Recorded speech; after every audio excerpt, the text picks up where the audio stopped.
You are listening to This is Oklahoma, hosted by Mike Hearn, telling stories of Oklahomans and those that have made it their home. What's up, guys? Welcome back to another episode of This is Oklahoma podcast. Mike Hearn here, your host, back with another episode. Excited to share this episode with you today, but before we do, I've got to thank our sponsors. First of all, the Oklahoma Hall of Fame. They've been a huge part of this podcast for the last few years. So the Oklahoma Hall of Fame have been sharing Oklahoma's story through its people since 1927. For more information on the Oklahoma Hall of Fame, go to www.oklahomahof.com. And for daily updates, go to oklahomahof on Instagram and give them a follow. Our other sponsor today is Chickasaw Nation. Now, the Chickasaw Nation have sponsored pretty much everything in Oklahoma. They're a huge supporter of Oklahoma, and it's an honor to have their name and their brand supporting this podcast. So a huge shout out to Governor Anatoby for supporting this podcast. It really means a lot.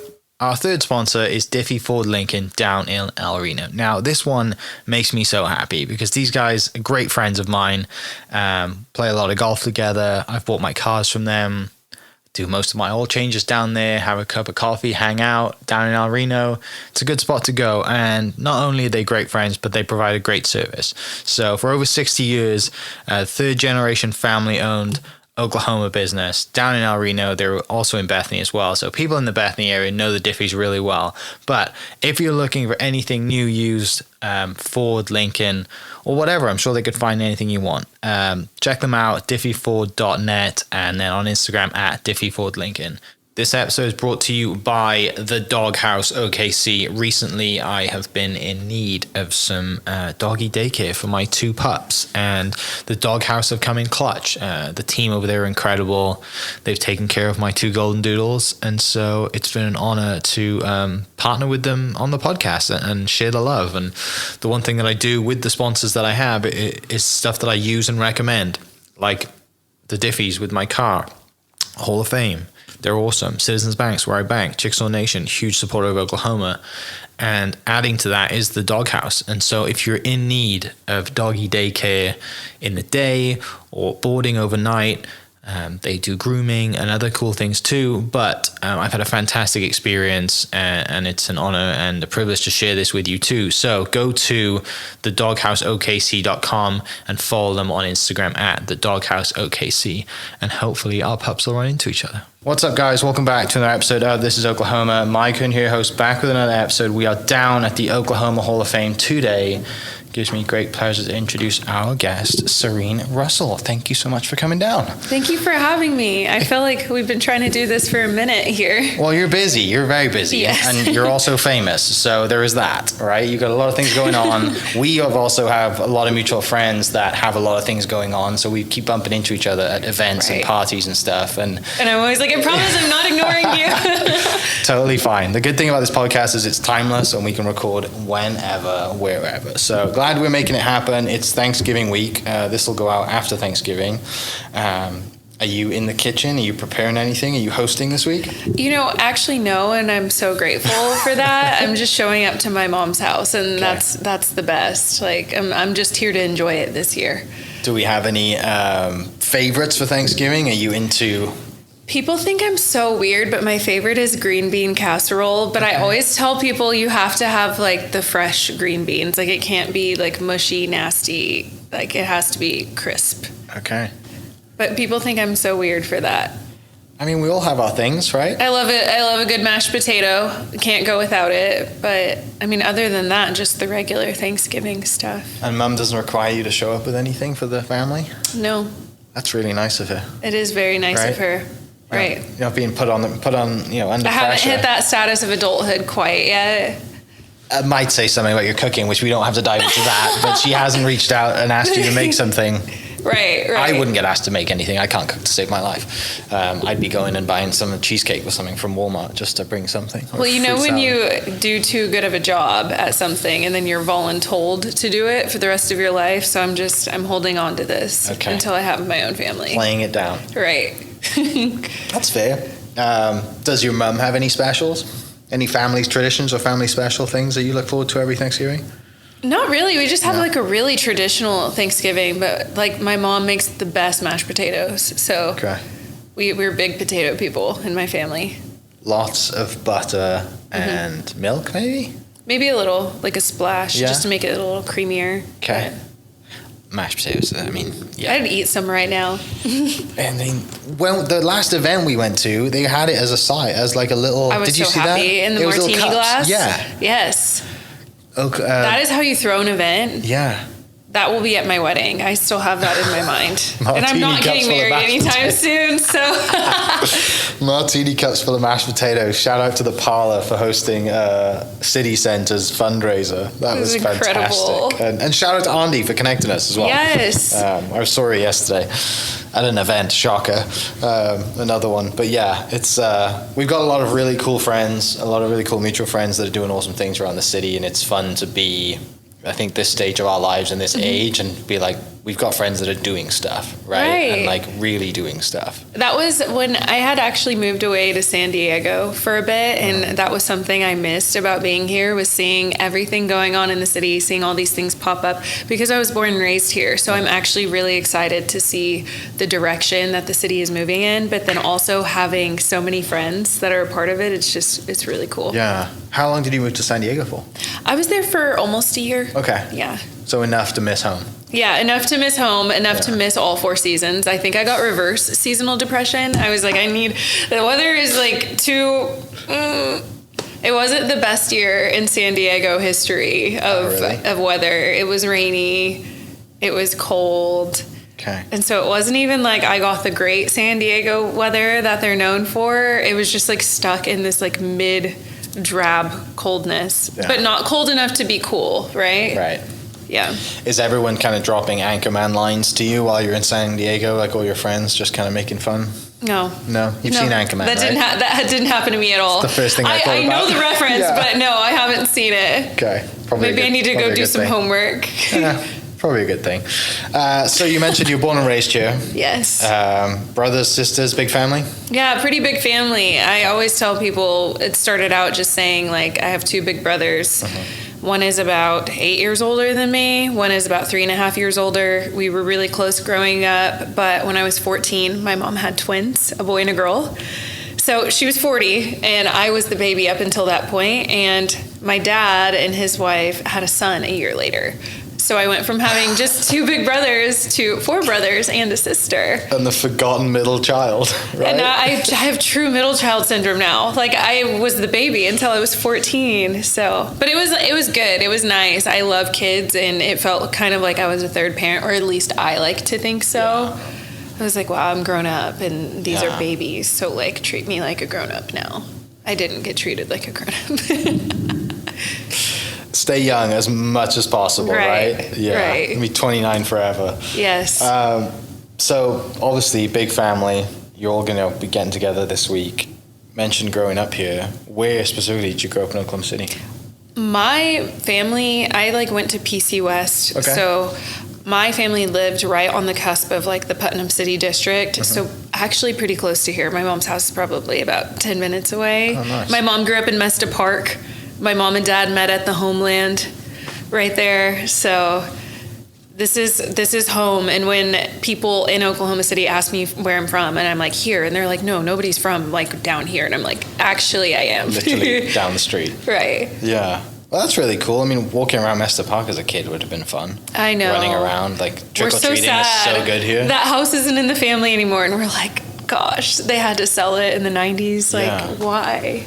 So sad. So growing up with 2 older brothers, were you kind of forced to be athletic and boyish growing up? I like to think so. I probably wasn't that athletic, but I was like a little dude. I was their little brother. I was running around barefoot outside playing, football, tackling boys that are 4 years older than me, or at least maybe they were letting me. But yeah, I was always skinning my knee and climbing trees, digging in dirt, finding roly-polies. I was very outdoorsy as a child.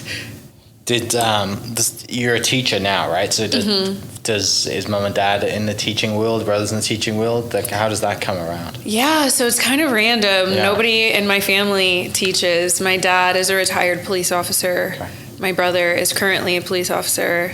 My mom was in sales growing up, but I actually had a degree in media, and right around the time I graduated, I was just like, I don't really know if I want to go the news route. And in Oklahoma at the time, there just wasn't much more to that space. So I got emergency certified during COVID and taught my first year during 2020. So. Oh, wow. Yeah. Most people that I've spoken to generally grew up wanting to be teachers. Their family might be teachers, but it seemed like it just popped out of, there's a need. Let's do this. Yeah. I kind of had this idea also. I was a tutor in high school. I did like Putnam City AmeriCorps, and part of me, as I was graduating high school, I was like, I'm going to miss school. Like, what am I going to do? Like, I love like being at the elementary school and like tutoring. I love, going back to where I went to school, which is exactly what I did. I tutored at my elementary school, and then I also worked there, the school that I went to. So, I just thought to myself, like, maybe I'm going to be like a student forever after I graduated college. And I had a friend that was teaching at the school that I went to, and I ended up applying. And by this time, all of the admin were teachers that I had growing up. And so they know me very well, know my family very well. And it was just a good fit. And I don't think I would have gone into teaching if it weren't such a special situation. Like that school just has a special piece of my heart. It's where I went to school. I really understand the demographic. Reminded me a lot of my childhood and like the friends that I had. And so that's really more so what pushed me to do it. Just feeling like, number one, teaching is such a hard job, but like not everyone understands that area and growing up in that area, and I just felt really called to do it. Yeah, that's really neat. And you find something you love to do, right? And yes, it is hard to do, and there's a lot of people that should definitely not be teachers. I'm one of them. I agree. I don't have the patience for it. But like what you said, you have the context of that neighborhood. You're like, I shouldn't be a teacher, and I'm like, I agree. Like, no, I spoke too soon. I was just kidding. Tell me about the media degree and growing up thinking you wanted to be a newscaster before going to university. So I just kind of have always been all over the place. I've always had so many interests. And this is another thing. I recently got diagnosed with ADHD, which perfectly describes like who I've been at my core my entire life. I've always had so many interests and not really ever stuck with anything long enough to become like an expert at it. And I remember becoming like an upperclassman, taking the ACT or like the PSAT and thinking like, what am I going to do? What do I want to do with my life? Like the idea of like having a degree where you have to go work in that field, like nursing or teaching, like the idea of something like that really scared me, and like feeling trapped possibly, like what if I don't like it, so I first thought, okay, like communications degrees, there's so many like things that you can do with those. And then I started to look into journalism. I'm a big talker. I love talking. I love storytelling. I love being creative. And once I saw that degree was, great with communication, but I've also been really big into history and English. Those were my favorite subjects. I knew that it would be something that I could be good at, but I'm also a huge people person. And so I think more so the storytelling aspect of going into news was really interesting to me. And even when I interned, it was so much fun, like going and, just talking with people all day. I'm like, you get paid to do this? This is so fun. There are also really hard aspects of that job, which is why I didn't go into that career field. But yeah. So that was kind of the dream in high school growing up, thinking, I should go to school and maybe pursue that. Right. So like I would say my degree at UCO was called professional media. Okay. And so it is journalism, but it feels just so much more holistic than that. And it feels like a just mass media degree with a focus in journalism just based on the classes I took. But I learned how, to shoot, edit, everything from start to finish, made documentaries, I have a photography minor. So just anything creative in like the media field those were things that I was looking at doing. I just wanted to keep my options open, and then I kind of fell in love with the news the further along I got in school. reading a teleprompter is so hard to do. Oh, I think it's so fun. Right? You just like black out, and It's a real skill. I'm like lucky I'm a good reader though, but it can get harder if you get like stumped up on one word and it keeps rolling, especially if you're not rolling it yourself. But I've always been grateful I've never had to do one of those.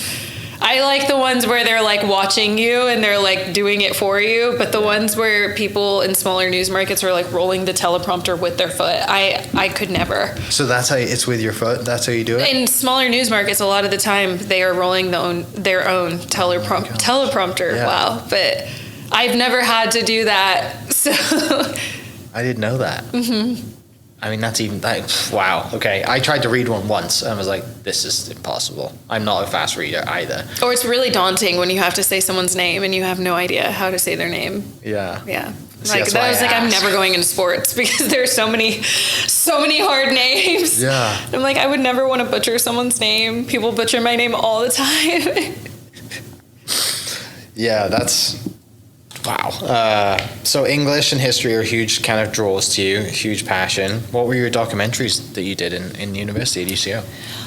They were more just creative. Okay. I did want, my mom was like a big arcade person in the 80s, and so I kind of like took my mom back down memory lane through her childhood, and we went and shot in an arcade and just talked about, you know, how life was when she was a kid and how it like impacted and changed her life. That was one that I remember, but honestly college was so long ago. I'm like, that's like the only one I can remember. It was my favorite one though. Yeah. It was my last project. I'm still proud of that one. Well, and from doing this podcast and sitting with people and especially like when you've done something like that, I've had people on the podcast who've interviewed their parents or their grandparents and just enjoyed that. Like, that's special.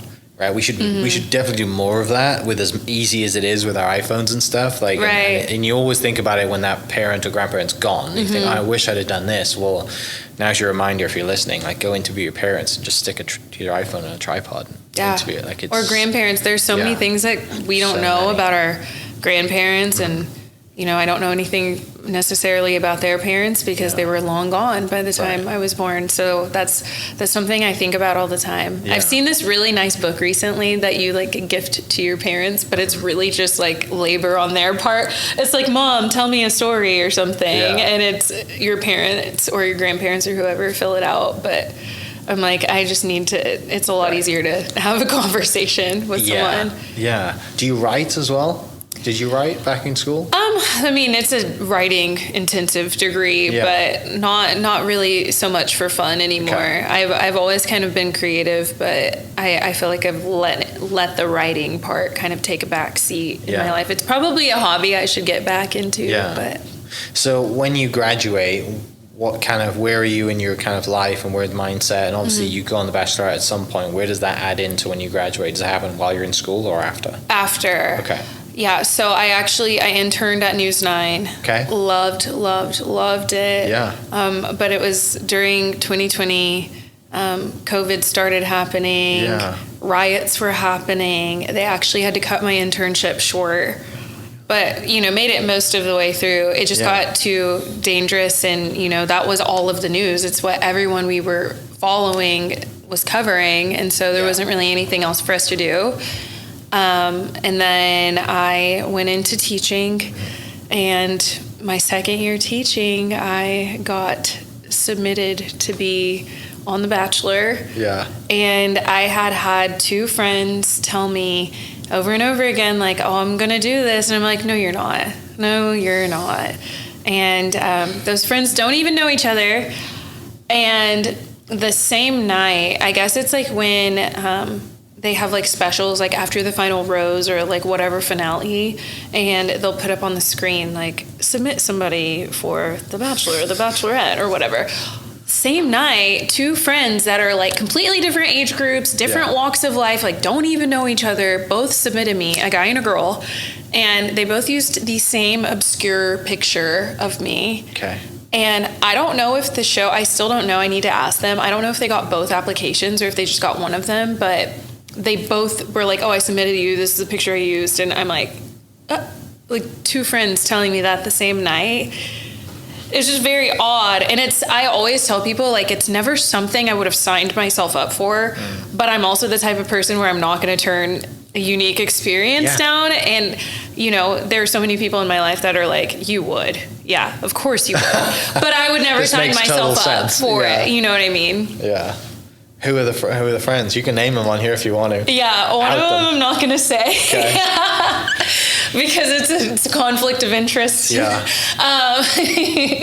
And then one of them was my lash tech, you know, girl talk, always talking about relationship problems. And she's like, girl, like, we gotta get you on The Bachelor. And I'm like, come on, like, that's never going to become anything. Like, just girl talk. Oh, yeah, like, that would be fun. Like, didn't think anything was going to come of it.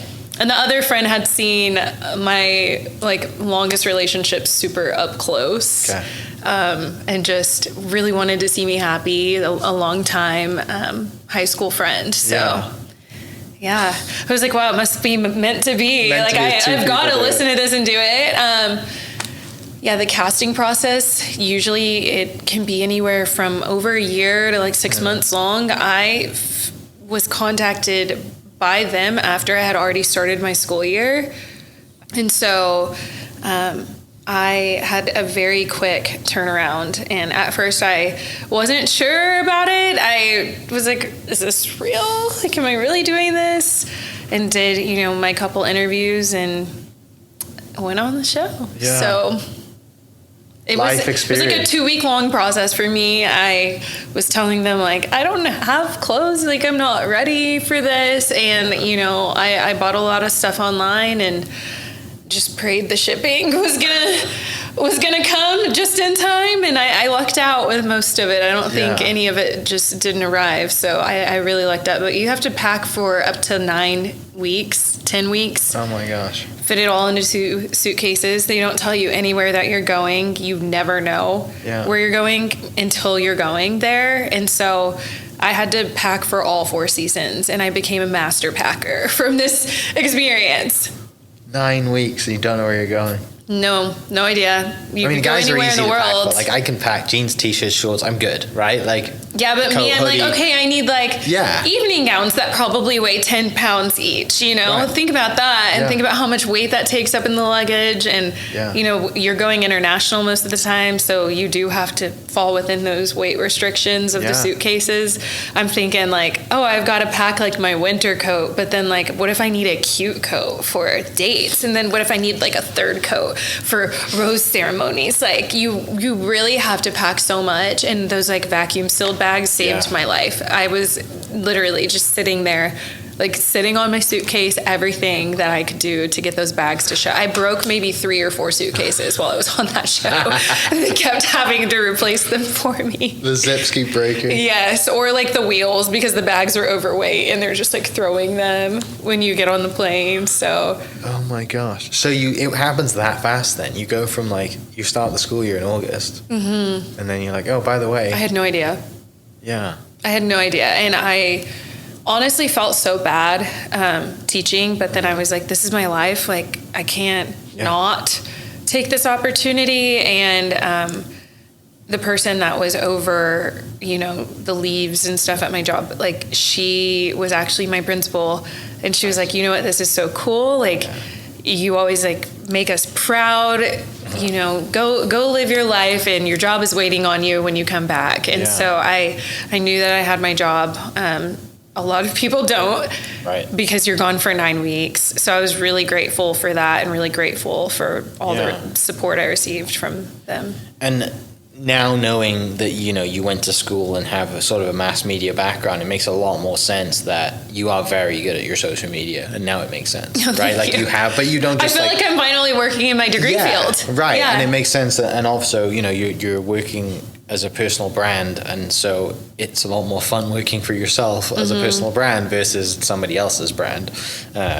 Because you get to say yes to yourself all the time, right? Versus trying to submit something and having someone else do it. But it makes a lot of sense that, you know, the direction you've taken with your personal brand is very good because of your background.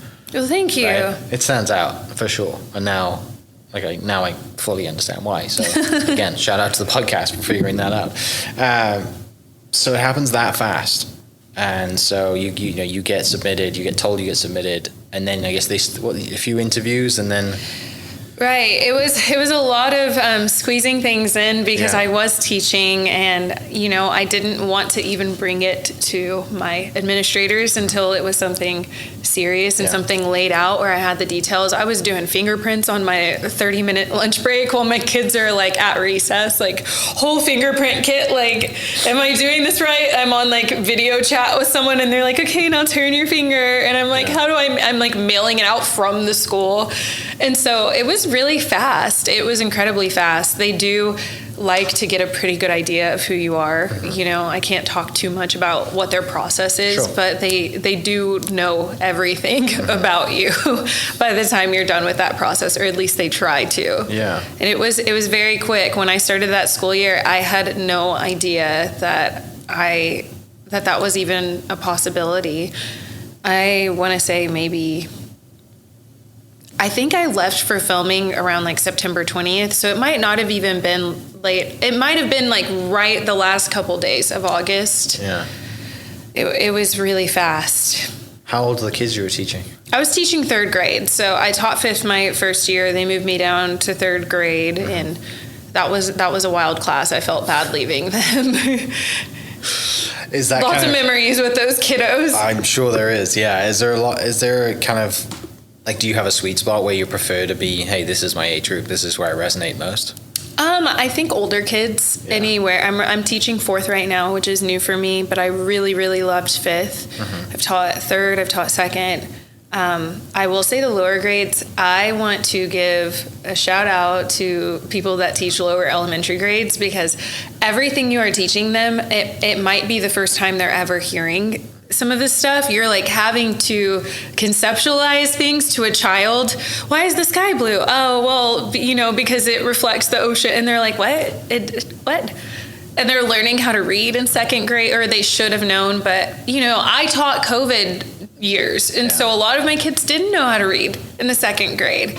Yeah. A lot of my kids, their second language was English. And so a lot of my kids had a hard time reading, and it was a lot of work. And even in the third grade, whenever I taught third and went to the show, I just felt so bad leaving, but it was just one of those things where I was like, this opportunity might only come once. You've got to go. I've got to live my life. Like, Yeah. someone can teach the kids, and they were well taken care of after that. They actually had a really cool guy teacher come in, and he was bilingual, so that was really great. Yeah. He was awesome, and he did a great job taking over that class. But you're right, though. You have to take that opportunity. Opportunities don't come along like that very Right. often, right? And especially since, it wasn't something that, like, you had friends submit you.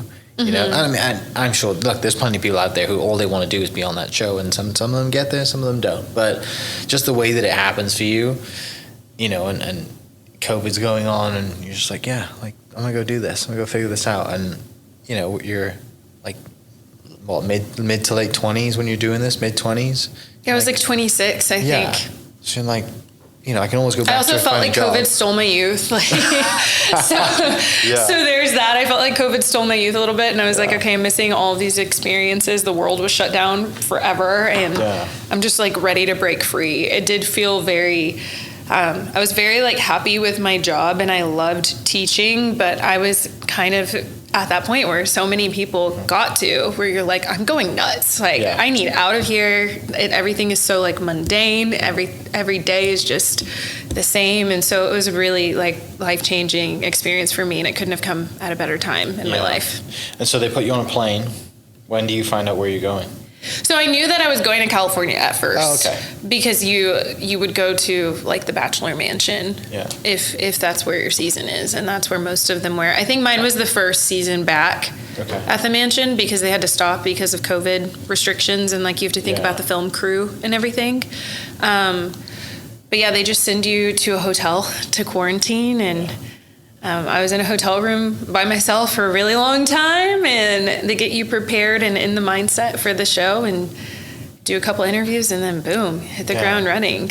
26, was it? Show 26, 24? What number were The you on? season? The season, It was 26. 26, I remember because I was 26 Yeah. and my season was Bachelor 26. Yeah. it's not a show that I watch, so I have absolutely no idea. So there's probably people screaming down through their car listening to this right now, being like, ask this question. Serene has done a lot of podcasts, and I'm sure you could find out any answer you want. Did you have a good experience? I loved it. Yeah. I will say I kind of went into it, I feel like my background in media made me a little paranoid, which is not necessarily a bad thing, but it had me constantly thinking, like, are they trying to mess with me? And it's like, no, like, they're just filming a TV show. They're just doing their job. But yeah, I had a really good experience. I still talk to some of the producers.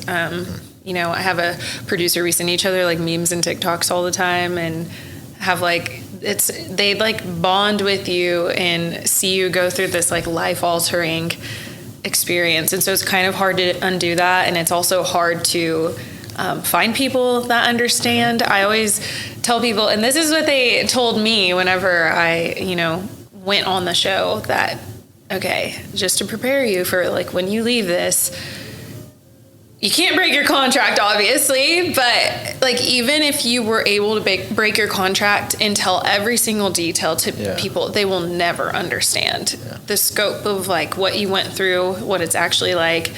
And even I could name off like castmates that I had that made it to the same point in the season that I did, and they would have a completely different experience with the producers, with, you know, the Bachelor, with the girls. Everyone's experience is so vastly different that everyone has such a different story to tell, and that's where all of the cast and, you know, the people that were there for it, you're all bonded together because no one understands. Like even there are points with like my friends and my family where like they kind of get frustrated with me, where I'm just like, oh, you just don't understand. Like I've tried to explain it to you so many times, and there's just some of it that you won't get.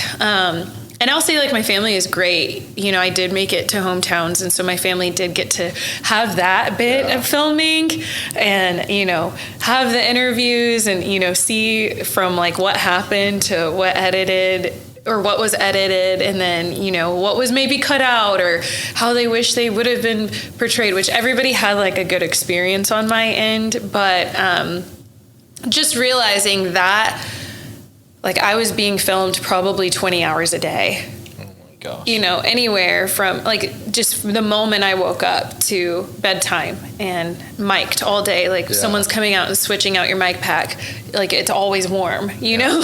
That was, like, one of the weirdest things, was getting used to not being mic'd after the show. But, yeah, you are constantly, like, you have cameras around you at all times. And that's another thing people don't realize, like, they're like, how was it having cameras follow you around? No, you totally forget they're there. Yeah. And that's why people start, like, you know, kind of showing, like, who they really are, maybe getting a little more wild of a personality or a little more funky. You see these quirks, and it's because you're totally forgetting that the camera is there. But they just become part of the ambiance. Like, you just forget they're there. Yeah.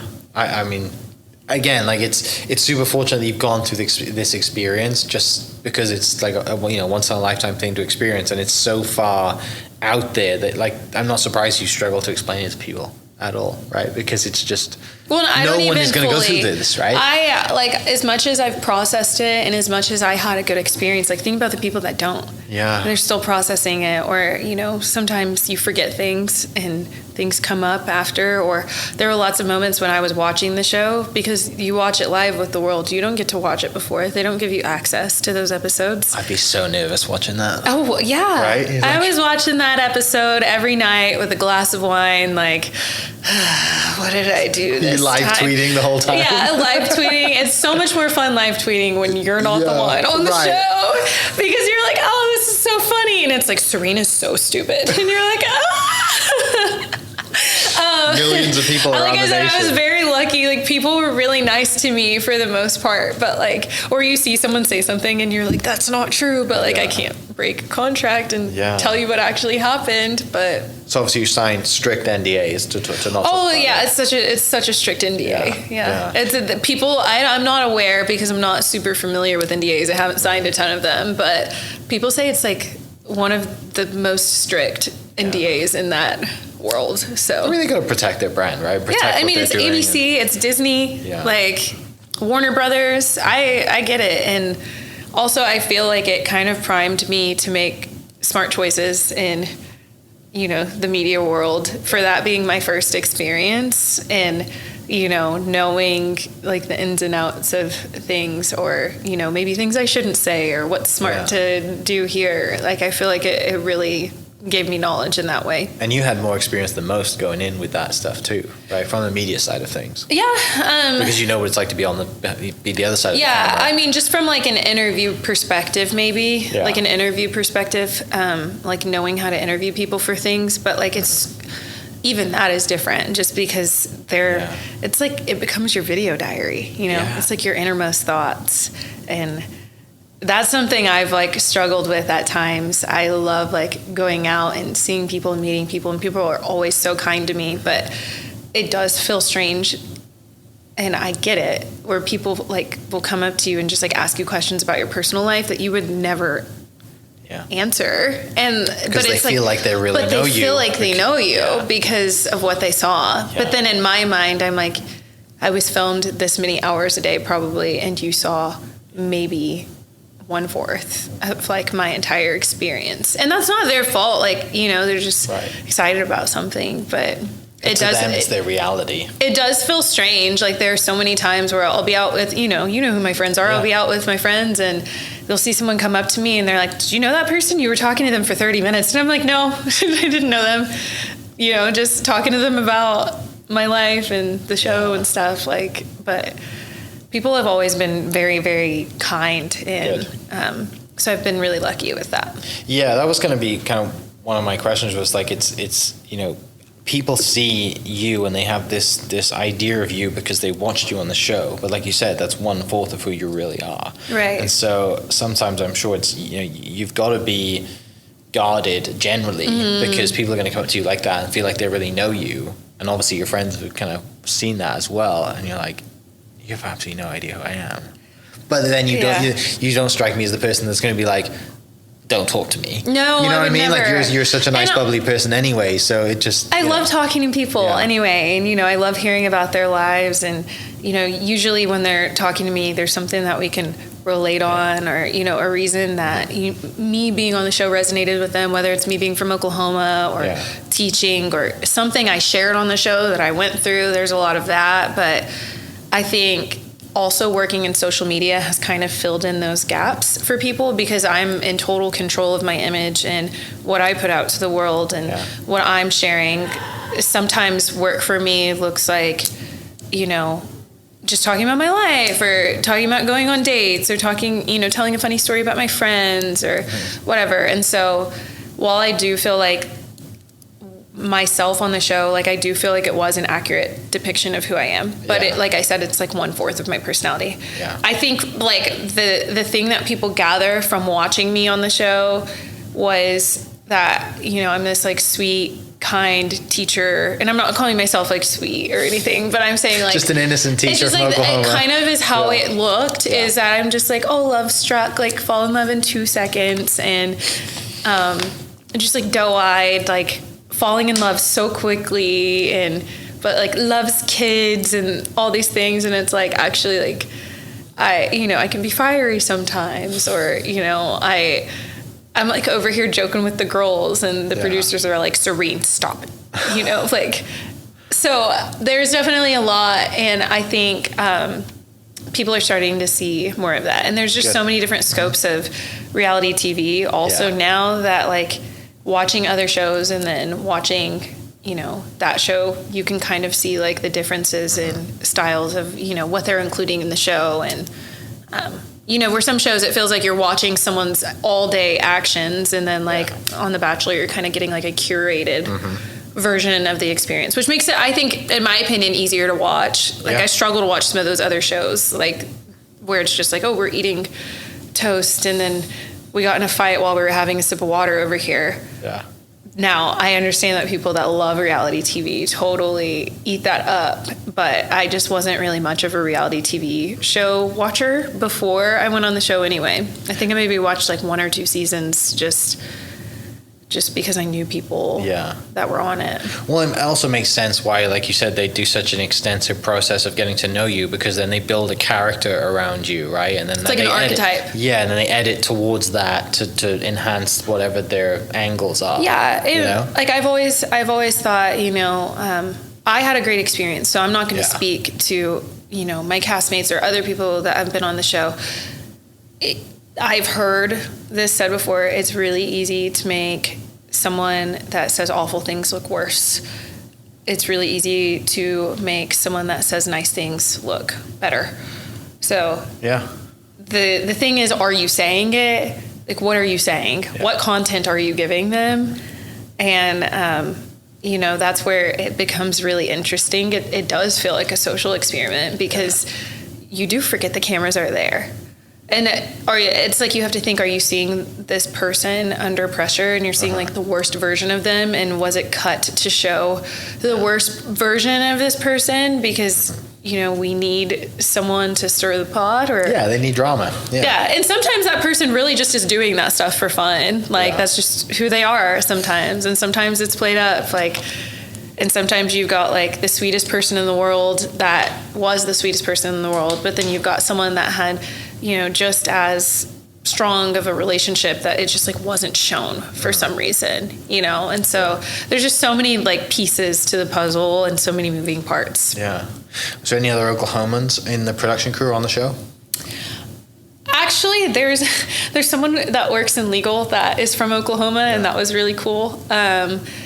There were other people from the show, like Noah Erb is from Tulsa, and he and his wife now, they just got married. They live in Tulsa now, and so I drive up and visit them. But yeah, they were on the show. Neither of them were on seasons that I was on, but Was Chris Harrison your host? no. No? Because he played soccer at OCU, I think. Yeah, and he worked at News 9. Okay. I remember whenever I was interning there, everyone was super into The Bachelor, and that was actually how I started watching the show, because all of the reporters that I was working under, they were all watching The Bachelor. I also had modeled with a girl that made it really far that year, and so I was just interested in seeing like, oh, someone I knew 5 years ago was on The Bachelor. I want to see. Television. But then I heard Chris Harrison had like ties to Oklahoma. I had no idea. It's insane to me. But I had Jesse Palmer. Love him. He's like the best human. He's so cool.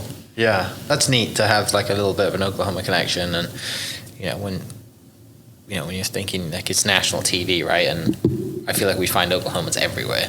It felt very daunting though, because I was like, I don't want to be like a bad example of my state. Like, I don't want to embarrass people. You wanna Not be that a I'm like constant meme acting for the like rest of I'm your not life. acting in a way that would be bad, Right. but like you, of course, like I said, you get paranoid. Like I had gone through that experience for the first time and learned everything for the first time while it was happening, and so I had no idea how it was gonna be. Was the food good? The food was interesting because you're traveling so much. Yeah. So the food was different everywhere. You're eating a lot of hotel food. I will say my favorite hotel food I had while I was there was in Vienna. Okay. It was incredible. It was just the best pasta. I remember this little chef would just come in and he's like, here's this homemade dressing. Like the salads were salads I've never seen in my life. I'm like, we're doing salad wrong in the States. And I don't know if it's just like that was just exceptional salad or what it was, but that food, I still think about it. Croatia's food was really good too. Lots of truffle. It was incredible. How many countries and what were the total countries you went to? So this is actually really funny. Whenever they told us we were traveling from the mansion, they were like, we're going on a worldwide, adventure. We're going to Houston, Texas. And we were like, huh? Like, what? Right, thanks. We're going to Houston. And I'm like, oh, that's it. They're dumping me. Like, as soon as we get, like, right in that area, they're going to, like, send me home while it's convenient. And Houston was really just, like, where we went to go other places. But we went to Toronto from Houston. And then I think we went from Toronto to Hvar, Croatia, and then we went to Vienna, Austria, and then we came back to the States for homecounts. Wow, that's a pretty good trip. It was a good trip. Yeah. A lot of flying. A lot of jet lag, a lot of getting used to time zones. Drink a lot of water and take sleeping pills. It was insane. Yeah, but then you're like filming and you have to like, you want to be your best. You want to be able to use your brain and come off clear. People are constantly asking you what you think about things. They're like, what do you think about this? And I'm like, my brain's not working right now. I'm sorry. Can I have a nap, please? I need caffeine. Yeah. There's a lot of caffeine. Do they charter a jet, or are you flying with other people? We were flying with other people. I've heard that they've done it other ways before, Yeah. but we were getting leaked all over the place. Yeah. Yeah. That's the other thing too, right? Is like when you're out in the public and you're traveling around the world, people know the Bachelor brand. Big group of people. Yeah. They try. There's like nothing. I think what it is it's like, 20 something camera ready girls in the airport are always going to stick out like a sore Turning thumb. heads, right. We tried to lie to people. We were like, we're a water polo team. Like, You just come up but with then we things to just mess like with weren't people. on, we didn't have phones, so we're like not on the same page. And someone's like, yeah, we're here for Susie's Bachelorette. Like, but we're like giving each other fake names, and I can't it just kind imagine. of got obnoxious, but we were also delirious. And then, little did we know, no one ever believed us. We were totally getting leaked, people taking pictures of people on planes. And we didn't even know at that point that the cast had been leaked. Because you don't have your phone on you. Because we don't have our phones. So we think I've just quietly disappeared from my life for 2 months. And no, like, it's like you get your phone back and the world knows who you are. And it's the weirdest thing. I went to Vegas last weekend and flew back, and I can't imagine just being without my phone in an airport. Oh, I loved it though. Did you really? I loved it. Did you just read books and stuff and No, play a Game Boy? there are no books. What did you do? You can't have books. No? You can't have any electronics, no books. You can How have do they like keep religious you- text, but How do they keep you occupied? How do you keep yourself occupied during travel? yeah, with the long flights, there were normally like the planes that have the screens, and we were allowed Watching to movies and watch stuff. movies Yeah. and stuff, but we weren't allowed to like watch live TV. I think one of the nights we were traveling, they called them like dark days or travel days or whatever, when you're just not filming at all. Some of our rooms had the remote. Like they would just like do things like take the remote away or like, unplug the phone or remove the phone. And some of us like watched an episode of SNL, and it was like Kim Kardashian on SNL, like reenacting The Bachelor. And we were cracking up laughing because we were on The Bachelor filming it at the time. It was hilarious. And we were just so innocent, like coming, getting on the bus to go to the airport the next morning and telling the producer, oh, this is so funny. We watched this last night. And they're like, you what? They're like, we're locking it down. There's like no more of that.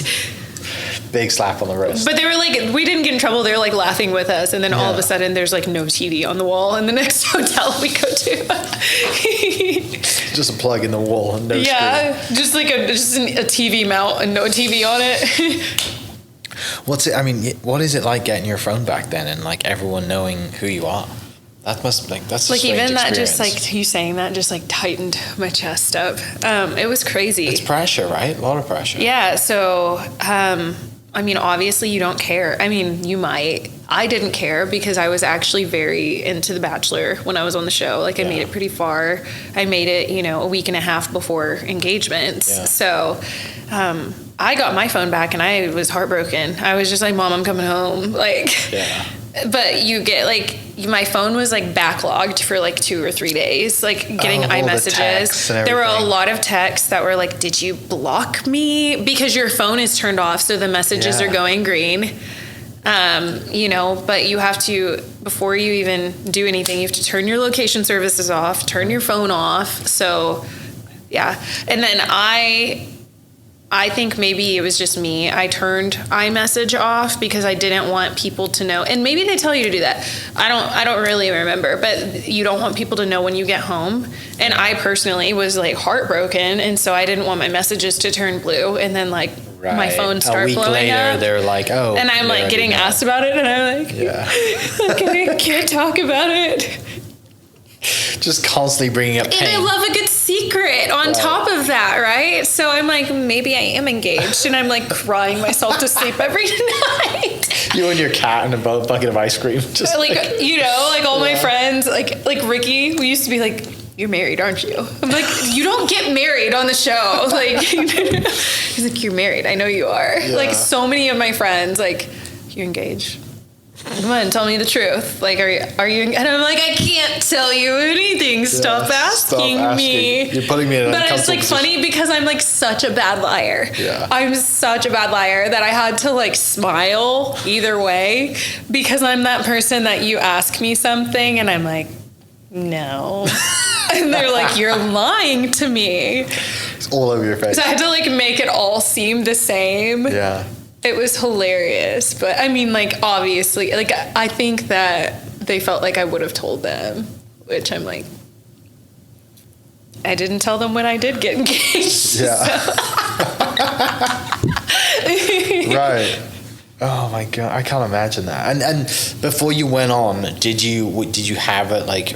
Were you kind of building your kind of personal brand on your Instagram before you went on? Was that even a thing? Like, did you have a following before you kind of? Because you mentioned just a little bit, you did some modeling with some friends as well. So was that kind of leading up to you modeling when you're in school on the side? Right. Yeah, I was modeling on the side. When I was in college, I had multiple jobs. I was kind of all over the place. I was like assistant managing a boutique, and I did heat press labeling for like a local game day company. I did all these different things, like working at a daycare, but one of the things I did do was modeling. People don't know, like, Oklahoma City is a great place to do some commercial print. It's so close to Dallas. I did a lot of e-com, a lot of stuff that way, and it did help me.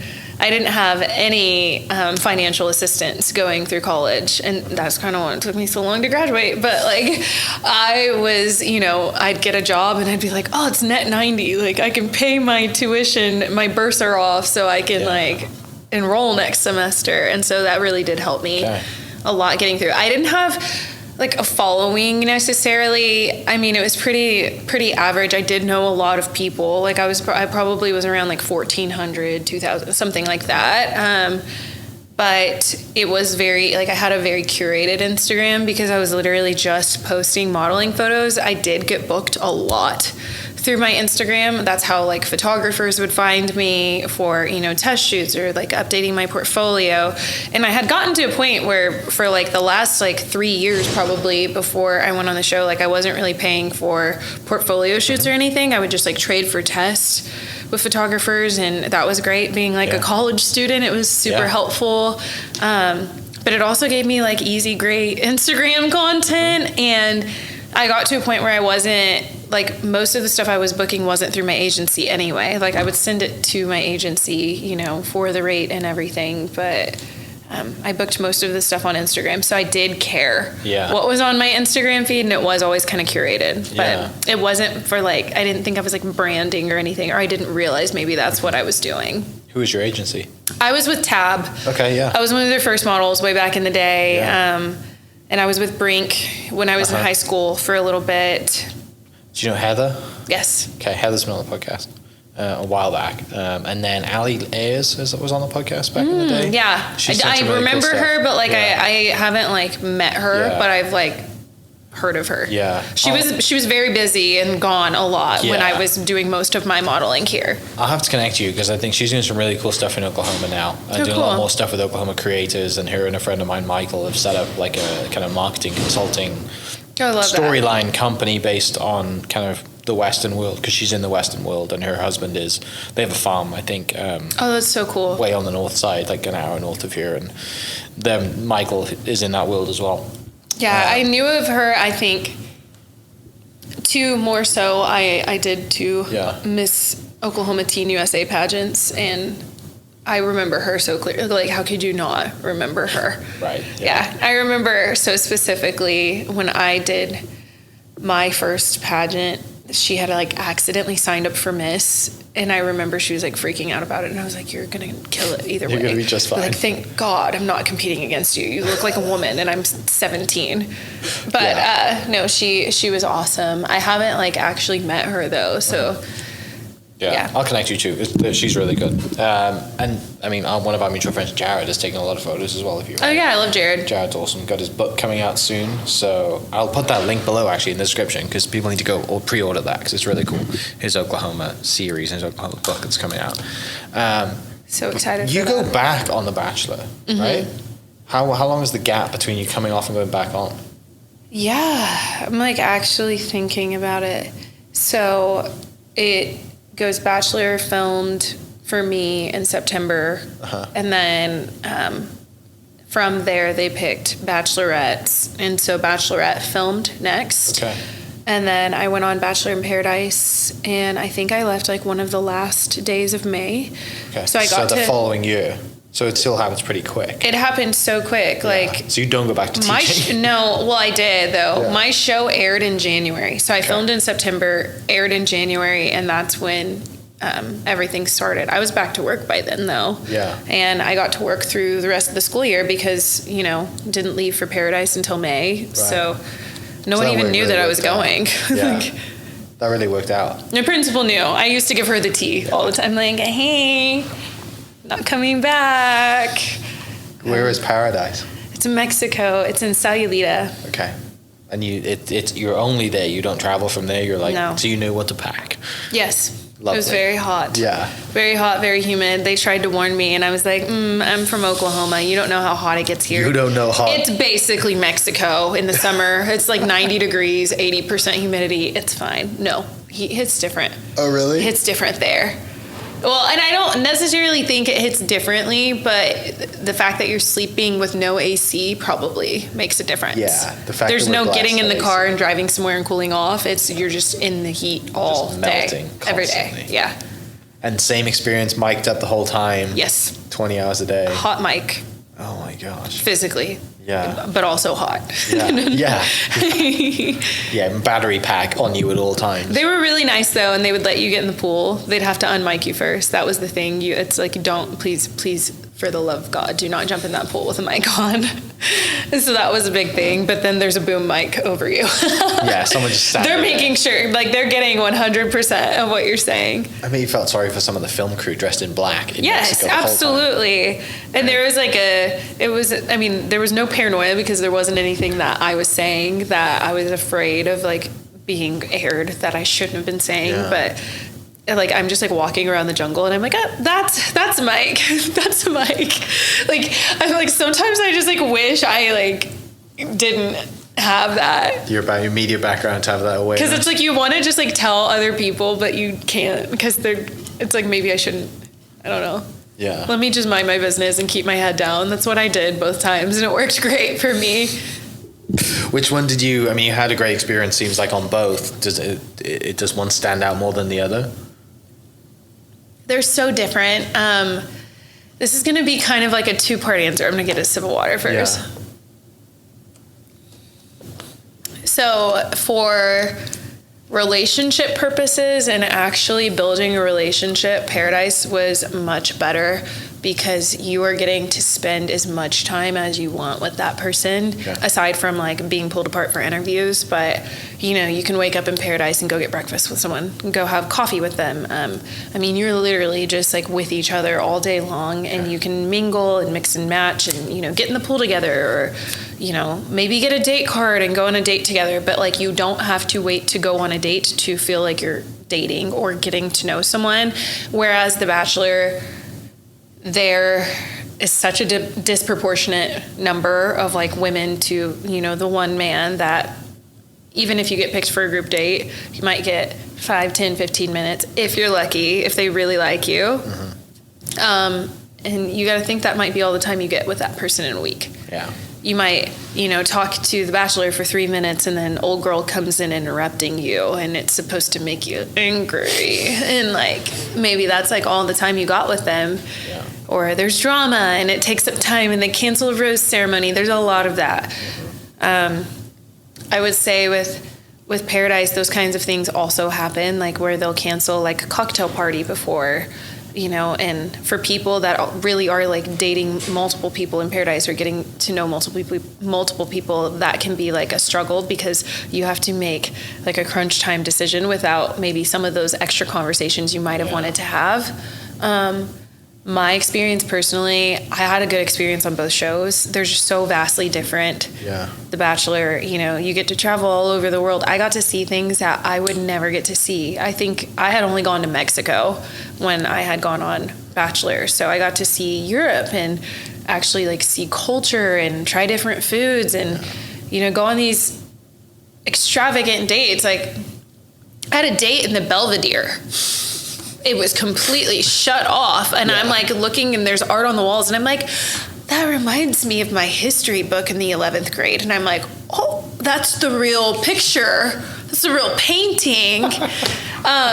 So just like really incredible experiences that I mean, I'll never have a chance to have some of those experiences again. And so for that reason, Bachelor is so incredible. But like for the sake of finding, you know, someone and actually like meeting someone, I loved Paradise and I made so many friends on Paradise because you're mingling with people from different seasons. Like there's so many guys that I'm really good friends with now that have been such a big part of my life that if I had just gone on Bachelor, I would never like, I mean, I would know them through like mutual friends and probably like events, but like they're like my, like remind me of my brothers and remind me of like my childhood, like my brother's friends and stuff like that.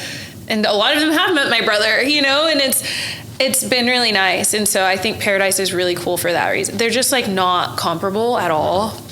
Yeah, that makes sense, and I totally understand your answer too, because it probably sounds like more of like a group vacation where you get to hang out a lot more freedom, right? Versus like, oh, you get 3 minutes here or 5 minutes here, and now is your time slot. Yeah, and the rest of your time is spent with the girls on The Bachelor, and you know you're not gonna want to talk to the person next to you about, oh yeah, I just right. That's why the interviews are so nice, like, and that's why you get so close with your producer because you want to be like, oh my gosh, he kissed me, but you can't tell that to the girl next door because it's gonna start some drama. You know, you don't want to do that, and you also don't want to hear her tell you those things. Yeah. So you like really start talking to your producer like they're your confidant. Like, you know. Yeah. You don't have a phone. You can't call your mom. Can't call your best friend. So. And so post that one, you kind of have somewhat. You kind of know what's coming. Getting back into the real world, getting your phone back, and going from then. Is that, you mentioned moving to San Diego, is then after the show, do you don't go back to teaching, you're like, I have a personal brand now, I have all these brand deals maybe coming towards me and a social media following, maybe this is a career option versus going back. Yeah. Teaching is always going to be there. Not right? Exactly, just because there is like a lapse in time where things like move slower after Paradise, and that's another thing is like, I didn't know how the show was going to do. Yeah. I did. You know, I left The Bachelor with a pretty good following. And, you know, I left with like 40,000 followers, but that's like nothing compared to the other women in the final four. Yeah. You know, they were in the 300, 400,000. And it jumps overnight. Yeah. And so I wasn't sure if it would ever be enough, but, you know, I did leave Paradise in a relationship. And so that was my focus, was finding like a home base for us together and knowing, you know, I have this degree in media. If I wanted to teach, you know, I was emergency certified in Oklahoma, but super close to a full certification. I could just do that and then transfer the certification. You know, it's different state to state. So I knew I would be okay. I've thought about moving to California so many times just for the sake of modeling, and you know, that's been something I've thought about different parts of my life since I was maybe like 17 or 18. And so the idea of moving and, you know, not teaching wasn't completely foreign to me. I've always kind of wanted to try living somewhere else. But then the show aired, and my season aired later, and I don't know if they're going to keep airing it this way, but normally Paradise airs in the summer, which makes sense. Sure. Mine aired in the fall. So I got finished filming. I got engaged in about July, and then the finale of my show wasn't until Thanksgiving, or the week of Thanksgiving. Yeah. So you've got to think about those contracts too. You can't. Do you have to hide all that? Yeah, you can't, you know, be out in public in your relationship. So my relationship was hidden for that long, from July to, you know, November. And then on top of that, the like contracts as far as like influencing and stuff like that, they want to make sure that you're not going on the show just to you know, so there's a lot of things put in place. I had no idea. Like, it wasn't like I had brand deals rolling in and I was like, oh, I can quit teaching now. I just knew at the point of life I was at. Like, I made this whole big post because it was made to be, also, this is another thing, it was made to be such a big part of my personality. And I'm like, I love teaching, but I'm not like an education major, not particularly passionate about education. Like, I love being there for the kids and For me, it was more about the relationship with the kids and, you know, being a rock for them, being a safe place for them. And, you know, the teaching part was easy. Yeah. But at the same time, I knew that I probably wanted to do something back in my degree field because I was really tired. I was really exhausted. Like my first, you know, couple years of teaching was COVID teaching, where the procedures and everything are changing every single week, and you know, it's hard and kids are behind and times are just hard. So I knew that I kind of wanted to get out of that, and I'm sure it can look like, oh, like you just went on the show and then you know, this opportunity to do media, social media comes up. Like it does happen that way, but it's like more spread out. Yeah. And I could have gone either way. It just was really kind of dependent on my relationship. Yeah. Well, and you get to choose, right? Like you could have not done it. Like, you know, there's so many, like you're back to making the decision to go on it in the first place back in, you know, August and September the year prior. It's a once in a lifetime decision. Yeah, you have the possibility, you know, down the line, hey, maybe I'm going to have a different career path because of this. I had a friend of mine from my high school went on Love Island in the UK. Oh, wow. And he didn't get very far at all, but he has like 250,000 followers. Yeah. Like he's married, has a kid on the way, you know, like didn't meet the lady on the show, met her after. But you know, he uses his brand deals now to like pay for them to go on like cool vacations and stuff. And like he was never, when you see him on the show and you see him in real life, like they wanted to make him into somebody else, which I think is why he didn't survive that long, because he's just like a quiet guy. And that's a completely different show, right? Yeah. That is a show where they're, you know, also filming you from the moment you're waking up. But yeah, like every little bit and piece. And you almost kind of wish it was like that too, because you're like, I wish that would have been shown or whatever. But what's that one now that's kind of famous, it's popular at the moment, that we're in there, like they're in pods and stuff? Love is Blind. Have you watched that? I watched the very first season. The first one's the best one. Yeah. Right? Because that was like, TV didn't mess with the first one. Well, it was COVID too, right? Pure experiment, and it was great. Right, yeah. Since then, it's gone down. The social experiment for sure. Like, and you're seeing everything. And I think also, I don't know if it came out during COVID. I know they filmed it for sure before, because they always do like, which I have no idea how do those people survive that? Like keeping that under wraps for over a year. Right. Well, and having a relationship with someone that you haven't seen yet. Yeah. Yeah. I mean, crazy to me. But I mean, that's reality TV, right? Like people love it. People sit down there every weekend and that's what they watch. And then they talk about it in their group texts, and it's a thing. Yeah. It's not just Let me tell you, when you're dating at my age in Oklahoma, you will go on reality TV to try and meet somebody. You're like, I'm trying everything else and it's not working for me. So yeah, something's got to give. Yeah. You should start a podcast. I've thought about it. I'm kidding. Interview all your potential dates. Just do that. And then they're like scared of me. Just have you and your girl start a podcast. They're like, are you using me for content? And you're like, yeah. Absolutely, right? Absolutely. Yeah. Brilliant. So let's talk about current times, current day. You moved back from San Diego. You come back to Oklahoma. You got all 4 seasons in maybe a week. It's like we're probably going to have soon. Missed that. It's freezing cold today. That chill north wind. You miss, Oklahoma football and just people being super nice to you here. Right. What's it like coming back? And then what's it like, just getting back into starting a life and a career and feeling like, well, not, that the TV show is like done with, because maybe you might go on in the future, who knows? But, a sense of probably calmness and peace happens when you come back. You're like, oh, I get to be me now and start my life and see all my friends again and, go out on the weekend and not have an NDA and all the other stuff and a battery pack strapped to you. The NDA does not disappear. Well, but to be completely honest, like whenever I moved back, I didn't know if I was like necessarily ready to come back to Oklahoma. It was more so because my relationship ended and I just was like, I got to get out of here. Like I got to get out of California.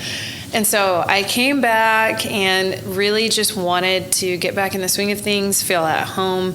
I felt displaced for such a long time just because I never fully settled in there. And, just thinking about even right before that, like I had just graduated college, and you know, when you're in college and you move like apartment to apartment to apartment, and then boom, you're on reality TV and you're gone for so long. You're gone from your house for 2 months, and then you come back, and I just felt really displaced, and I just wanted to get back into the swing of things. So I surrounded myself with people that loved me and really close friends and family, and kept my circle really small for the first bit of time that I was back. Like, honestly, like, no one knew where I was for a bit. Just really low profile. And getting back into the swing of things, I did realize like how much I missed it, because when I was living in San Diego, I was coming back and visiting a lot, and I just like never wanted to leave. Whenever, like, people don't realize like how special Oklahoma City is, and you know, growing up here, I'm like, yeah, it's special to me. It's cool. Like, I grew up here, but like, I also didn't know any different, and I had never left before. And I think everyone needs to leave at some point just to see how life is different in other places. But like, our food is so good. I was living in San Diego, and people were like, you're surrounded by Mexican food. And I was like, it does not hit the same. I know Mexico is 15 minutes away, but it's not the same. Like, you know, we have such good food and so much more culture than people realize. And, you know, I missed all the little pockets, like the Paseo, the Asian district, the Plaza, Uptown, Midtown, all these things. Like, I missed all of those things. And so it was really nice coming back and seeing, you know, the city booming and things popping up all the time, and, you know, getting to come back and be part of that. And I feel like I'm meeting new people all the time that are not from here, that are moving from out of state, which is really cool. But like I said, it's just such a special place. And so coming back, I was just really appreciative to, you know, be able to come back and feel like I was at home somewhere again. And that's not to say that I will live in Oklahoma City forever. Like, I'm very changeable and very, like, I could get up and move. It really depends on where my life goes. You know, if I start a new career, if I meet somebody, like, I'm always down for a new adventure and, you know, seeing where that takes me. But this has always been home, and I missed it so much. And now I'm like at the point where I'm like, okay, I always want to like have something here. Like, I want to own something here. You know, I'm always like wanting to show people, like my friends from the show or my friends in LA, they're always like, she talks so much about Oklahoma City. And I'm like, that's my place. Like, and people just like have no idea how cool it is. Yeah. Have they come to visit you? None of them have come to visit me. Not yet. But yeah, that's okay. Because it's like I'm always going to visit them. Yeah. Like, half of my job is out there. And so like, yeah, I'm out there so much for work, and that's when I get my fix of seeing all those people, and then I get to come back here. It's also really nice because when, you know, crazy stuff has happened, I can always kind of like retreat back here, and it's just like my little life. And it's a big enough city, but at the same time, like, people don't always know all the crazy stuff that's going on, you know, in that world here. And so that's also been really nice to just, you know, be around family. You know, like, I had a relationship end, and, you know, instead of course I come back and people, you know, people that I don't know are like, oh, what happened? Like, I'm not telling you the ins and outs of, you know, my relationship, but for the most part, coming back and just being welcomed with open arms, and people saying, you know, I'm proud of you. You like made Oklahoma City look so good, and, you know, this and that. And, like, it's just truly such a special place, and it will always have like a huge part of me. Yeah, and well, and kind of back to what we said, like the kind of mutual friends that we have are all doing awesome things, right? And they're all really nice, genuine human beings, right? Like, you know, and I don't think, to be frank, I don't think they realize like the scale of the things that they're doing. Because we've traveled, we understand how unique and cool the stuff that they're doing is, but maybe they haven't traveled as much. They don't know what they're like. If they were doing that stuff in LA, and they're just like in the grind hours of it right now, you know, baby businesses and like putting in the work every day, and, you know, they're in the day in and day out of it.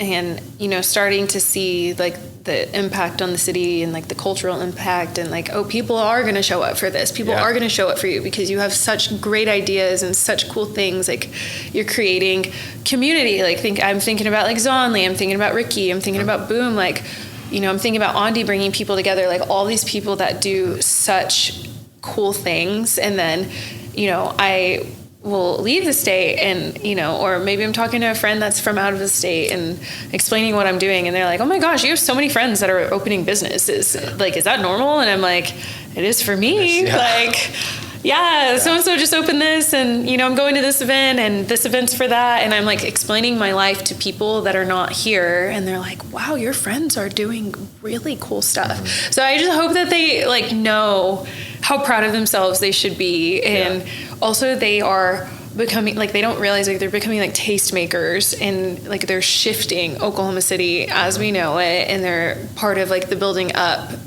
of the place that they grew up in. And I think that's so cool. Like, I don't think they realize like the scale of the things that they're doing. Mm-hmm. Yeah. It's a cool time to be here, right? And to be our age and see these, all our friends doing cool things. And, even just on the event side, right? Like Roger and the UGK crowd that are just doing like really cool event stuff that, that's stuff that maybe we'd see on social media or TV or whatever. Yeah, it's like the stuff I do in LA, Right, like the Halloween party. I love that. The pool party that we were at. And it's just bringing people together for the hell of it, and then there's great networking and there's learning about, like that's the other thing I really loved about like the UGK Halloween party. There, the tents with all the small businesses, all these things that, I live here and I've lived here my entire life. And I just following this group of people am constantly finding new and cool things that I can do in Oklahoma City. Mm-hmm. And I think that that's so incredible. Like there's always something new. Yeah. And just like the people that are dot connectors, I appreciate those people so much. There's a lot of us, which is a good thing, right? Mm-hmm. Like there's a lot of us that know a lot of the same people or just know people that, and I think it has to be an Oklahoma thing because it doesn't happen back home for me, is that, if you meet someone and, you're like, I know that if I connect you with someone, like when I think of Allie, right? Connecting you with Allie is going to benefit both of you. I'm not going to get anything out of it, but I just, in my head, I'm like, it's the right thing to do. Right, like I know that you guys will, and this happens. You probably do it for people. Andi did it between us, right? That's how we got connected. Like, there's so many of that going on. It's just it helps everybody because everyone's trying to kind of help each other. That is a culture that selfish. I missed. Yeah, that's the culture I missed. That like, California is great, and there's some really cool people, and like no one in California, like no one in LA is actually from LA. It's a melting pot, but. Something that is just so special and so unique to Oklahoma is people building each other up. And I didn't realize that just because I was so surrounded by it growing up, but that's how I am. Like, I will sit here and think and rack my brain about whatever resources I have, to help someone with an idea, or maybe there's an easier way to do that, or, maybe this person could help, or, this would be a great venue for your photo shoot, or this or that. And, I have all this like weird knowledge of things around me because I grew up modeling here. Yeah. I, maybe did this there or whatever, but I think that that's something that's just so special about here that makes it so different is everyone just wants to see everyone thrive and genuinely is like pushing people to, achieve their goals and pursue whatever they want to pursue. Yeah, we're fortunate to be from here. Live here. It's special. I love it. I won't say I'll never move somewhere else, but I love it here. Yeah. I don't. This is home for me now as well. Finishing up, you kind of had a pretty big life decision recently, and something that wasn't easy to go through, and a pretty extensive surgery. Tell me about the decision you chose to freeze your eggs. Yeah. So I am at the point in my life, I've always known that I love kids. Like I've always known 100% I want to be a mother. Like no matter how it is, I've always known that about myself. And, I've been in 2 really serious relationships. I've never been the type to just like date around and, I wish that I had more knowledge about dating, but I'm the type of girl, like I've always just like landed myself in these super serious long relationships. And then you have this idea of like, this is what my life is going to look like. And in a couple years, we might start having kids, we might have a family, and then those relationships end.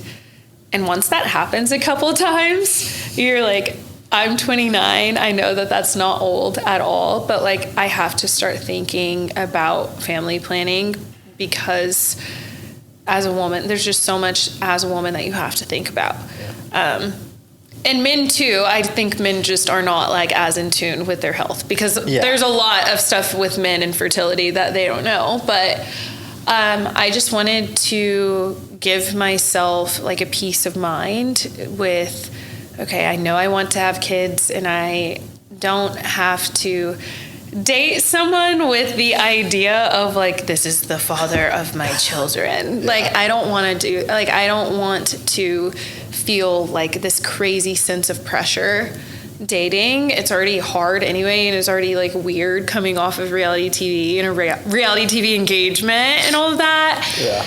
And so I just thought to myself, you know, if I end up in another one of these relationships that's like a couple years of my life, then I'm like, what, 32, 33? And like, I have no idea what if this happens again? That being said, my mom had kids at 40, you know, so many people do that, but I just 100% knew that I wanted to have a family. I had a friend of mine that was actually on the show. Her name is Danielle, and she froze her eggs with a company called Co-Fertility. And, you know, every step of the way she told me about it. And I just thought it was so cool, you know, the peace of mind that you have and feeling like you've done something for yourself. You've taken something into your own hands. Like, it doesn't have to be like this big daunting time clock that you have. Yeah. And so I got more information about it and decided to freeze my eggs with this company, Co-Fertility. And it was an incredible process. Like, they were there for me every step of the way. I felt very supported, hooked me up with great doctors. They have doctors all over the country that, you know, I could have done it anywhere. I could store my eggs anywhere. But it really just helped me to feel like a sense of peace with my future, knowing that either way, I have my eggs on ice, and, you know, when I'm ready, they'll be there waiting for me. Hopefully I never have to use them. Yeah. You know, would love to meet someone tomorrow and fall in love, but it's just kind of, it's like a sense of peace knowing that I took it into my own hands and I was proactive about it. And I think it's so important for women to know, like, you don't have to wait till you're a certain age to start having those conversations. Like, you can, the earlier the better, honestly. And like, I know that that part of my life is taken care of, and it wasn't actually a super extensive surgery. It wasn't. Oh, really? Yeah, I had like a 3-day recovery. I was up walking around. I walked around Central Park after my surgery. Yeah. I was a little bit drugged. Yeah.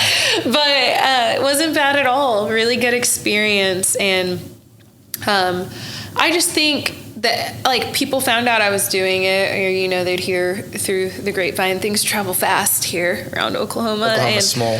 There's so many women I know that were interested in doing it, and I just think the access to education on things like that, especially in like the world that we live in today, it's important to know that you have options. Yeah, and it's kind of like, listening to you talk about it, it strikes me as just like an insurance policy, right? Like, you know, it's taken care of. It takes that pressure off, because, you know, when you're in your 30s or late 20s, about to be in your 30s, like, oh my gosh, when are you having kids? Like, you go to Thanksgiving this week, or Christmas holidays coming up, and your aunt or someone's gonna be like, oh my gosh, you have a boyfriend yet? When are you getting married? Because like, we're in Oklahoma, and people get married their junior year of college here. Yeah. You know, like, now you don't have to worry about that answering that as well. The kids I'm teaching, their parents are my age. So they're like, how old are your parents? 29. Oh, okay. Yeah, you don't want to be at home with your cat and forever. I have felt that. I felt that, like, being from here, I felt that sense of like, oh my gosh, I'm running late. And then when I leave here, I'm like, no one else is worried about this. It's just here. Yeah, no one else is worried about this. And then also maybe they're going a little too slow over there. But, you know, it's just nice taking that pressure off. Yeah. And like, I don't want to call it like an insurance policy, because, you know, there are chances that, you know, there are all the numbers, you know, of anything health related, but I'm very at peace and very happy with it. I had a very good experience, not like a ton of symptoms or anything. And now you get to become an advocate for it. Yeah, like, and I love just, that. you know. I love that. And, you know, there are people that do it for other reasons as well. And I think that me having gone through the experience, like, you know, it's not as rare, or it's maybe a little different than feeling like you have to because of like something health related or whatever. But like, I feel like me just going through it and then being so excited about it and wanting to tell people about it, maybe some of those people that do have health concerns, like it will help them understand the process as well. Yeah.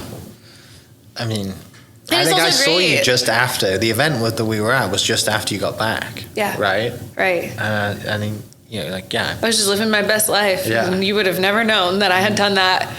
Yeah. That's really cool. And obviously, like, glad you did it. And you're probably thinking, why did it take me so long to do it? Absolutely. But- I would have done it a couple of years ago, honestly. But at the same time, like, it couldn't have been a better time in my life. Yeah. You know, I loved where I was at when I did it. And I think it's also important, you know, to take care of your body and, you know, be as stress-free as possible. And I was just in a really good space whenever I did it. And so it was a good experience for sure. Yeah. Finishing up, a few questions for you. You mentioned not having great Mexican food in San Diego. Where's your go-to Mexican place in Oklahoma City?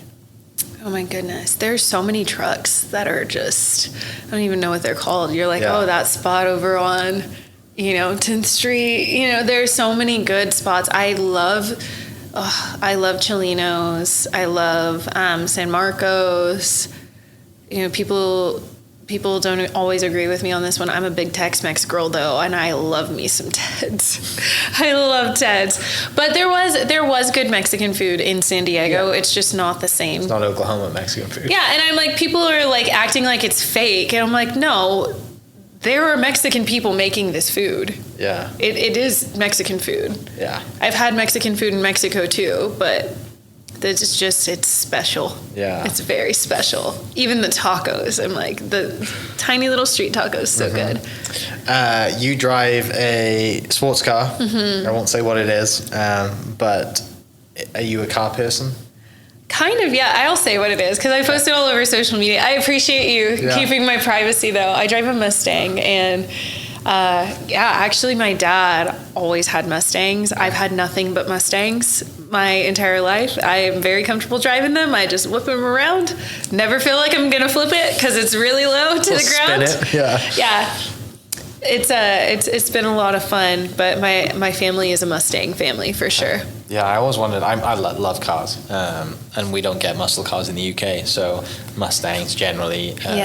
You always It's very expensive to get one of those over there. Gas prices are a little more expensive, and they actually don't sell V8 Mustangs. They only sell the V6 ones in the UK. Oh, nice. Which is, you buy a Mustang, you want a V8 Mustang. I have an EcoBoost, and it's still fun. I mean, I'm the guy in me. Yeah, you're like, I want The to ego shift in something. me. Yeah, the ego in me is, if I pull up Yeah. next to someone and they have, that's just a guy thing. No, but I've been thinking I need to go to Motors in the Alley because 100%. I grew up going to like car shows, and my dad would park on 39th Street. My dad used to drag race with me in the car when I was a kid. And when I tell you my dad could be a stunt car driver, he could. So There is December 6th. I don't know if this will go out before then, but December 6th, or just follow Motors in the Alley on Instagram and you'll find out where the next one is. They did a really good one for Halloween, the Trunk or Treat one. oh yeah, I really wanted to go to that. It was good. Drew and Andy did a great job on that one. All right, last question, because I'm in the real estate world and I always love to know what people's dream houses are. That's a good If question. you could wave a magic wand right now and have your dream house, what would your dream house be? What would be in it? What would be non-negotiables? Where would it be? What's your dream house? Oh my goodness. That's so hard. Okay, I would have to say it would either have to be here or just somewhere really beautiful. I don't know why I'm obsessed with Wyoming right now. I'm thinking like mountains in the background, but more realistically, I would love a house here. Like I said, my mom grew up in Mesta Park. I was actually looking at buying houses there, but I'm not quite to that stage of my life yet. I would love something historical with a lot of character, like Craftsman is really nice. Like, I just love a good family feeling house. I do, need hardwoods throughout. I love the creaky. I grew up in a house with hardwood. I need it. I love the character. Love lots of built-ins. I'm really obsessed with those kitchens that have like skylights though, and I feel like that is something that I would want to work in because it's not something you're typically going to see in a historical house, but I need something like that. I need a lot of landscaping. Like I want to feel like I have a fairy garden in my backyard. Okay. Yeah. Are you pretty good at that? Landscaping? Yeah, like getting your hands I could get dirty good at it. Okay. I used to help my grandma when I was a kid. You asked me if I could snap my fingers and have my dream house. Okay, yeah. You didn't tell me I had to plant the garden. It's fine. Maybe maintain I'm not it, good yeah. at it. That's why We I have asked. enough rain. I could go out there and put, the bags on them before Ice winter. storms. Yeah, before 2 p.m. when the ice storm strikes out of the blue. So, historic home in Mester Park, maybe, bit of land. Or like heritage. Heritage, yeah. Love that. Big porch, no porch, Oh, I swing. love a wraparound porch. Okay. And I also want the wood. Hardwood I want the creaking wood floors. everywhere. Yes. Okay. Love a good porch swing. All right. All of it. There it is. Thank you so If much. anyone has my house and wants to give it to me, let me know. Maybe that's a possibility. It's people listen to this and one person. All it takes is one person to listen to this and have that house for sale. So Lots of trees. lots of trees. Squirrels in the backyard. Yeah. Not in the attic though, just the backyard. Okay. I don't want squirrels in the attic. It's a problem. Yeah, that would drive me nuts at night. Yeah. Yeah. I have Okay. cats, can't do that. You have 1 or 2 cats? 3. You have 3 now? Yeah. Okay. I got a 3rd last November. Look at us still talking. Sorry. Yeah. No, it's okay. What are let's finish with that then. What are your cats' names? I've got Leo, Okay. Leo Luna. DiCaprio. Yeah, Leo DiCaprio. Yeah, I saw that in your bio. And Enzo is my little baby. We call him Melvin Dew. Okay. His name is Enzo, though. That's his government name. But all the friends, they're like, how's Melv doing? Melv. Melv, yeah. There's the backstory behind that? We really like Scooby-Doo Spooky Island. And there's part where Scooby-Doo goes, you mean Melvin Dew? Because he was trying to pretend like he wasn't himself. And I'm like, that's Melv. That's my cat. Okay. And he just looks like a Melv, honestly. Yeah. No dogs, you're a cat person. I love dogs. They're just harder to take care of. And when I have a man's in my life, they usually have a dog. So Yeah. I don't want to have a whole farm before I meet the man, which I'm honestly on my way there. Yeah. Like, but what better way to like weed out bad potential partners than to be like, I have 3 cats immediately. That's a red flag for a lot of people. Yeah. Right? And it's a green flag for me. And their reaction to it tells me everything I need to know.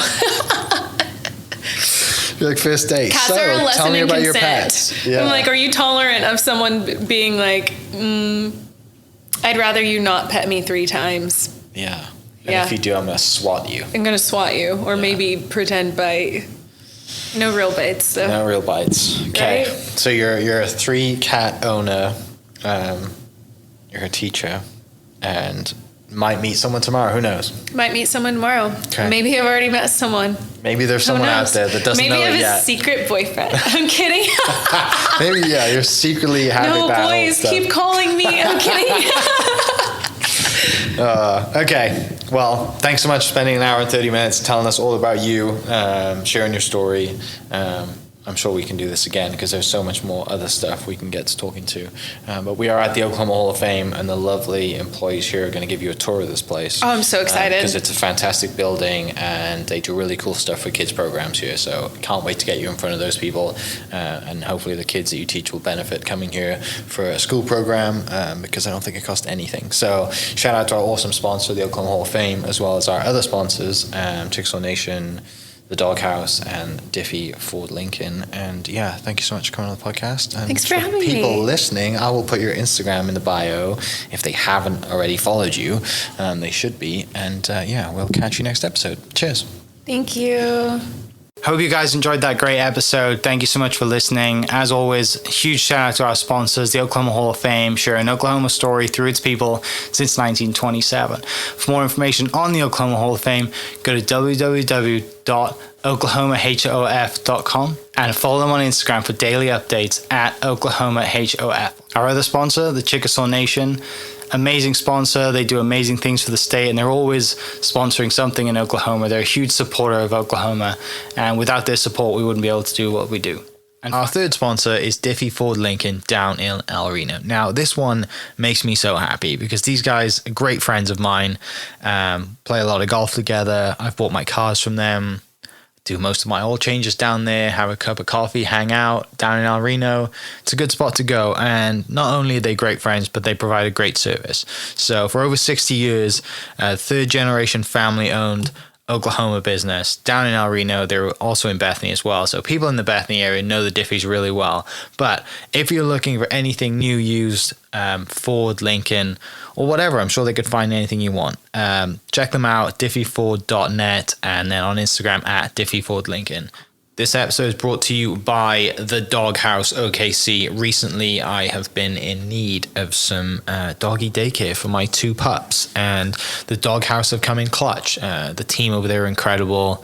They've taken care of my 2 golden doodles, and so it's been an honor to partner with them on the podcast and share the love. And the one thing that I do with the sponsors that I have is stuff that I use and recommend, like the Diffies with my car, Hall of Fame, Chickasaw Nation, huge supporter of Oklahoma, and adding to that is the Doghouse. And so if you're in need of doggy daycare in the day or boarding overnight, they do grooming and other cool things too. But I've had a fantastic experience, and it's an honor and a privilege to share this with you too. So go to thedogHouseOKC.com and follow them on Instagram at thedogHouseOKC, and hopefully our pups will run into each other.